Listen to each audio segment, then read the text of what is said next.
حضرت جی تصوف کی عام فہم زبان میں تشریح کیجیے جو لوگوں کو سمجھ میں آ سکے. اصل میں تصوف کا ایک دم آسان ترین خلاصہ یہ ہے کہ پریکٹیکل، یعنی اسلام پر پریکٹیکلی عمل کرنا. صوفی وہ ہوتا ہے جو اللہ اور اس کے رسول صلی اللہ تعالی علیہ وآلہ وسلم کی بتائی ہوئی باتوں پر عمل کرے، کیونکہ کوئی انسان جب کسی بات پر عمل کرتا ہے تبھی اس کا رزلٹ ملے گا نا اسے. جی حضرت. تو تصوف کے اندر یہی چیز سکھائی جاتی ہے کہ بھائی بڑی بڑی تقریر نہ کریں. بہت لمبی ترین فصیح و بلیغ تقریر تصوف کے اندر نہیں ہوتی ہے. تصوف کے اندر شارٹ فارم میں سمجھے، جو انسان پریکٹیکلی عمل کرتا ہے اسے زیادہ الفاظوں کی ضرورت نہیں پڑتی ہے. اپنے کردار میں اسلام کو ڈھال لینے کا نام تصوف ہے. تصوف کے ظاہری معنی سمجھے صفائی کے ہوتے ہیں، سمجھے.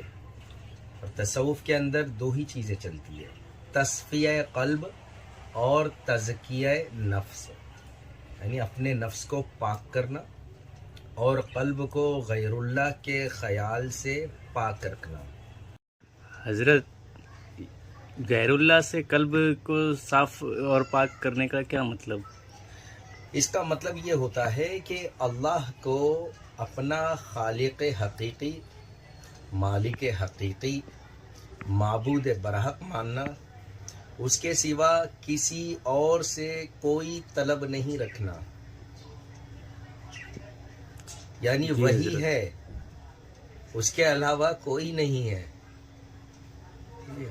ہر شے تمہاری اگر کسی ذریعے سے پوری بھی ہو رہی ہو تو وہ ذات خداوندی کی طرف سے ہے. تم بندوں کے شکر گزار بنو، جیسے کہ اللہ کے رسول صلی اللہ تعالی علیہ وآلہ وسلم نے فرمایا ہے کہ من لم یشکر الناس لن یشکر اللہ. کہ آقا علیہ الصلوۃ والسلام فرماتے ہیں کہ جس نے بندوں کا یعنی انسان کا جو شکر گزار نہیں ہوگا وہ خدا کا بھی شکر گزار نہیں ہوتا. یعنی جو بندوں کا شکر گزاری نہیں کرتا، یعنی آپ کا کوئی کام تھا کسی نے کر دیا تو آپ کو اس کا شکر ادا کرنا ہے، کیونکہ جو بندے کا شکر گزار نہیں ہوگا وہ خدا کا شکر گزار نہیں ہوگا، کیونکہ خدا ڈائریکٹ آ کے تو کام نہیں کرے گا، بے شک. کسی نہ کسی ذریعے سے وہ جی حضرت. کام کروائے گا. جی بالکل. تو کسی ذریعے سے آپ کا کام ہوا، الحمدللہ آپ اس کے شکر گزار بنو. لیکن یہ بات ضروری ہے کہ فعال لما یرید اللہ کی ذات ہے، کہ بھائی یہ جو کام ہوا ہے یہ اللہ ہی کی جانب سے ہوا ہے، جی بے شک. چونکہ اسی نے کھڑا کیا ہے. بے شک. آپ کو اپنی طلب صرف اللہ سے رکھنی ہے. آپ نے کہا کہ یا اللہ میری یہ حاجت ہے پوری فرما دے. کسی اور سے جا کر نہیں کہنا کہ بھائی میرا یہ کام کر دو نا. آ رہی ہے بات سمجھ میں؟ جی بالکل. اور اگر آپ جب کسی کو کہہ بھی رہے ہو کہ بھائی میرا یہ کام کر دو، تو آپ کو یہ نہیں سوچنا ہے کہ کام اسی سے ہوگا. کام اسی سے ہوگا کہ بھائی یہ ڈاکٹر ہے، سر میرا جو ہے گلے میں بہت جلن ہو رہی ہے، بخار جیسا ہو رہا ہے، یہ ہو رہا ہے، سمجھے. آپ یہ کہے علاج کرانا سنت ہے، لیکن یہ مان لینا کہ اسی کی دوا سے شفا ہوگی، یہ دوا دے گا تو ہی شفا ہوگا، میرے کو اور کسی ڈاکٹر کی دوا نہیں لگتی، یہ نہیں لانا. کیونکہ اللہ نے اس کے ہاتھ میں شفا دی ہے تو مجھے شفا ہوگی. شفا دینے والی ذات اللہ ہے. بے شک. تو غیر اللہ کے خیال کو اس طریقے سے دل سے نکالنا ہے کہ بھئی جو کام ہو رہا ہے، جو ہوا تھا، جو ہوتا ہے اور جو ہوتا رہے گا، جو کچھ ہوا تھا، جو کچھ ہو رہا ہے اور جو کچھ ہوگا، سب اللہ ہی کے فضل سے، اللہ ہی کے کرم سے، اللہ ہی کے حکم سے. جی شکریہ. حضرت جیسے کسی نہ کسی چیز کا کوئی نہ کوئی مقصد ہوتا ہے، ویسے تصوف کا بھی کوئی مقصد ہوگا؟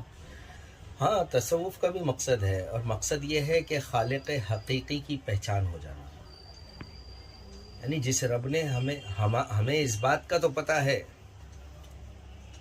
ہم اس بات کو تو جانتے ہیں کہ ہمیں اللہ نے اس دنیا میں خلق کیا ہے، ہمارا معبود اللہ ہے، پوری کائنات کو چلانے والا اللہ ہے، ہمیں پالنے والا اللہ ہے، لیکن اس کو پہچاننا بھی ضروری ہے نا۔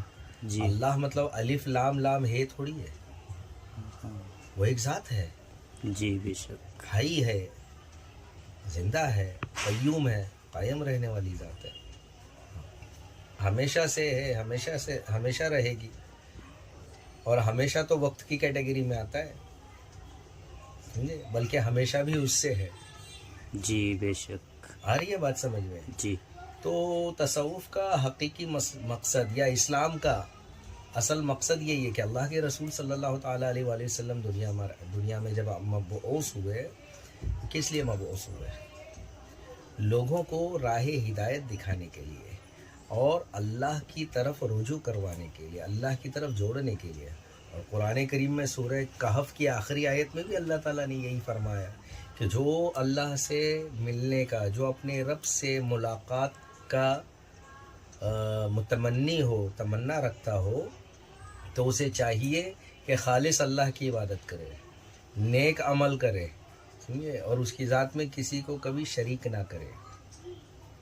تو ہم یہ مانتے تو ہے کہ اللہ ہمارے ساتھ ہے، جیسے کہ اس نے فرمایا وَهُوَ مَعَكُمْ أَيْنَمَا كُنْتُمْ، فرما رہے کہ وہ وہی ہے جہاں تم ہو۔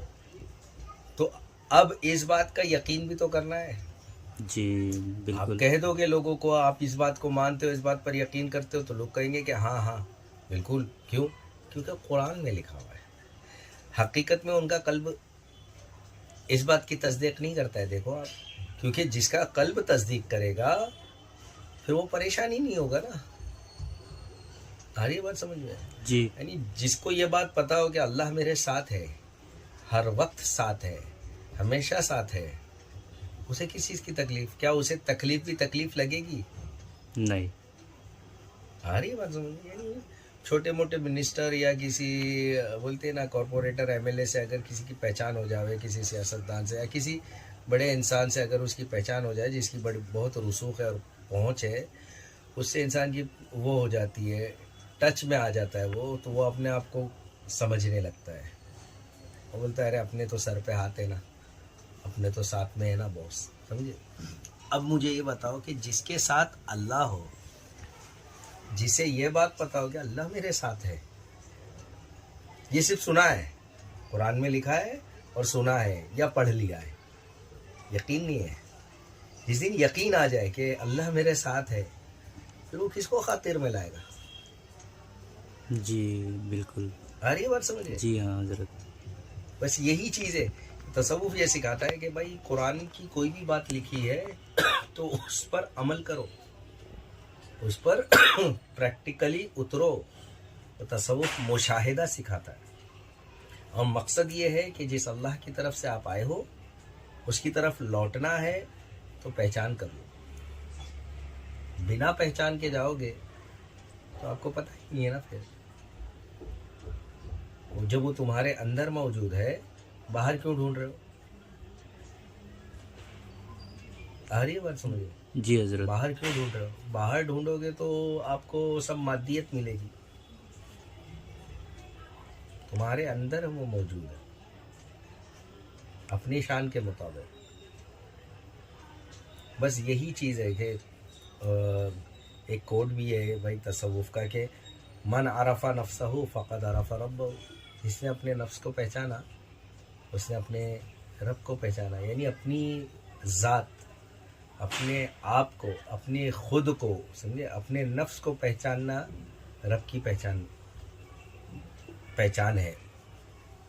آ رہی ہے بات سمجھ میں؟ جی حضرت تو اپنی ذات کو پہچاننا ہے آپ کو اور اس تک پہنچنا ہے۔ تو تصوف کا مقصد یہی ہے کہ تم جس خدا کو مان رہے ہو، جس کی عبادت کر رہے ہو، سمجھے، جان کے کرو، ایسے ہی نہیں بس سب کر رہے ہیں تو ہم بھی کر رہے ہیں، سمجھے، سب کر رہے ہیں تو ہم بھی کر رہے ہیں، سب کر رہے ہیں بہت اچھی بات ہے، سمجھے، لیکن مقصد یہی ہے پہچان. جو ہاں ابن عباس رضی اللہ تعالیٰ عنہ کی بھی ایک روایت یہی ہے نا کہ اللہ تعالیٰ نے فرمایا وما خلقت الجن والانس الا لیعبدون.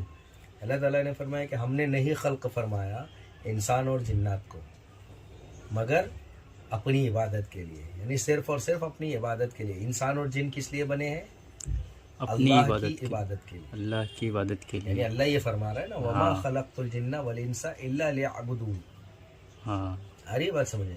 تو یہاں پر ابن عباس رضی اللہ تعالیٰ عنہ ارشاد فرماتے ہیں کہ یہاں لیعبدون سے مراد ہے لیعرفون. سمجھے کہ اپنی پہچان کے لیے خلق کیا ہے، تو اس کی پہچان اصل عبادت ہے. جو اس کی پہچان کر کے عبادت کرے گا وہ اس تک پہنچے گا. تو پھر حضرت اس مقصد کی تکمیل کے لیے یعنی اللہ تک پہنچنے کے لیے مرشد کا ہونا ضروری ہے کیا؟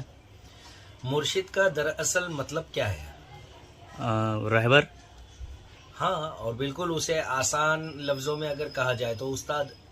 جی. کیا دنیا میں کوئی ایسا انسان گزرا ہے جس کا کوئی استاد نہ ہو سوائے انبیاء کرام علیہ الصلوۃ والسلام کے؟ کیونکہ انبیاء کو اللہ تعالیٰ خود مبعوث کرتا ہے، انہیں کسی اور استاد کی ضرورت نہیں ہے، انہیں علم لدنی کا شرف حاصل ہوتا ہے. جی بالکل. باقی دنیا میں ہر انسان کوئی عربی سیکھ رہا ہے یا انگلش سیکھ رہا ہے، میتھس سیکھ رہا ہے، دنیاوی تعلیم سیکھ رہا ہے یا دینی تعلیم سیکھ رہا ہے، اس کے لیے استاد کا ہونا ضروری ہوتا ہے نا. جی بالکل. تو جس طریقے سے کسی اسکول میں، یونیورسٹی میں کئی قسم کے استاد ہوتے ہیں، کئی قسم کے سبجیکٹ ہوتے ہیں، ہر سبجیکٹ میں اس کے ماہر استاد ہوتے ہیں. سمجھے؟ مراٹھی اگر آپ کو سیکھنا ہے تو مراٹھی والے ٹیچر کے پاس جانا پڑے گا، میتھس سیکھنا ہے تو میتھس والے ٹیچر کے پاس، انگلش سیکھنا ہے تو انگلش کے جو ماہر ہیں ان کے پاس، اعلیٰ حاصل قیاس. تو اسی طریقے سے روحانیت کو بھی ایک سبجیکٹ سمجھو آپ. جی بالکل. اگر آپ کو روحانیت کو سمجھنا ہے، روح میں اترنا ہے، روح کے اسرار کو اگر جاننا ہے تو آپ روحانی استاد کو تلاش کرو. ایسا روحانی استاد جو روح میں اتر چکا ہو، ذات خداوندی سے مل چکا ہو، سمجھے، اس کا تعلق باللہ ہو چکا ہو، ایسے عارف باللہ کو مرشد کہتے ہیں.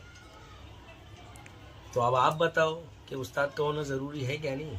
جی حضرت ہونا مرشد ضروری کا ہونا ہے. ضروری ہے نا. جی حضرت بالکل. بس تو پھر وہ مرشد کے ہاتھ پہ بیعت ہوتے ہیں حضرت، تو وہ بیعت کا کیا مطلب ہے؟ بیعت کا ایک آسان مفہوم یہی ہے، قول و قرار. کہ عربی لفظ میں جو ہے بیعت جو ہے اس کا مطلب ہوتا ہے بک جانا. سمجھے؟ تو کوئی انسان اگر روحانیت میں اترنا ہو، جیسے کوئی بھی انسان کسی ٹیچر کے پاس جائے گا تو اس کے تمام اصول اور قواعد جو رہے گے اس کو ماننا پڑے گا نا اسے. جی بالکل. ہے نا؟ ہاں. کوئی بھی سبجیکٹ سیکھنا ہو اس کے اس استاد کے پاس جائے گا وہ، تو استاد جیسا بولے گا ویسا کرنا ہے. جی. تو وہی چیز کا قول و قرار لے لیا جاتا ہے کہ بھائی ہم جو کہیں گے آپ کو ماننا پڑے گا اور اس پر آپ کو عمل کرنا پڑے گا اگر اس بات پر راضی ہو تو. اور ہاتھ پر ہاتھ جو ہے دے کر بیعت جو کیا جاتا ہے وہ اسی لیے کیا جاتا ہے کہ جیسے ایک انسان اگر دلدل میں پھنسا ہو اور اسے دلدل سے باہر نکلنا ہو تو کون نکالے گا، کیسے نکلے گا وہ؟ جو باہر ہوگا دلدل کے وہی باہر نکالے گا. ظاہر سی بات ہے نا، جو دلدل کے باہر ہے وہی اس دلدل والے کو کھینچ کے باہر نکال سکتا ہے. اور باہر نکالنے کے لیے کیا کرے گا؟ ہاتھ دے گا. جی بالکل. وہ بھی اپنا ہاتھ دے گا تو ہی باہر آئے گا نا. جی. تو یہ دنیا مانند ایک دلدل کے ہرس، ہوس، لالچ، یہ وہ سب اسی میں گھرا ہوا ہے. مولا علی کرم اللہ تعالیٰ وجہ الکریم نے کیا فرمایا کہ دنیا میں اس طریقے سے رہو جیسے کہ کشتی جو ہے وہ سمندر پر رہتی ہے. جب تک کشتی سمندر پہ رہے گی تو برابر تیرے گی، لیکن جب سمندر کشتی میں آ جائے گا تو کشتی ڈوب جائے گی. تو دنیا میں تم رہو، تم میں دنیا نہیں آنی چاہیے. جی. تو اولیاء کاملین، بزرگان دین علیہ الرحمت والرضوان جو ہے، بزرگان دین مرشدین کرام جو ہے وہ اسی بات پر عمل کرتے ہیں. وہ دنیا میں ہوتے ہوئے بھی دنیا کے نہیں ہوتے. سمجھے؟ دنیا میں ہوتے ہوئے بھی انہیں دنیا سے کوئی سروکار نہیں ہوتا. ایسے فقیر کے ہاتھ پر اپنا ہاتھ دے دو، وہ جی. تمہیں کھینچ لے گا. اگر تم واقعی میں اس دنیا کے دلدل سے باہر نکلنا چاہتے ہو تو تمہاری وہ نظر ہونی چاہیے, تمہیں دکھ جائے کہ بھائی دلدل میں میں پھنسا ہوں اور یہ نہیں ہے, یہ باہر نکلے ہوئے. جی حضرت, ہاں سمجھے؟ بالکل. اور وہ سمجھ خود بخود آئے گی تمہارے اندر, کیونکہ اگر تمہارے اندر طلب ہے باہر نکلنے کی تو تمہیں باہر ایسا شخص دکھ ہی جائے گا. بس اس سے کہو کہ کھینچ لو, کھینچ لیں گے. یہ ہمارا آسان فہم, ایک دم عام فہم, آسان یہ ہے کیا بولتے ہیں ڈیفینیشن ہے بیعت کی. اس کے علاوہ کچھ ہی نہیں کہ بھائی ایسا ہوگا ویسا ہوگا. ایک استاد ہے اور ایک شاگرد ہے, سمجھے؟ اسی استاد کو مرشد کہتے ہیں, شاگرد کو مرید کہتے ہیں. مرید وہ ہوتا ہے جو ارادہ لے کر آتا ہے, اور مرشد وہ ہوتا ہے جو رشد و ہدایات عطا کرے. مرشد لفظ جو ہے رشد و ہدایت سے نکلا ہے. تو اس کے پاس واہی تباہی باتیں نہیں, اللہ کے لیے جاؤ, اور مرشد کو بھی چاہیے کہ بھائی اللہ کے لیے اس سے ملے اور اللہ ہی کی تعلیم دے اور بھیج دے. فقط والسلام.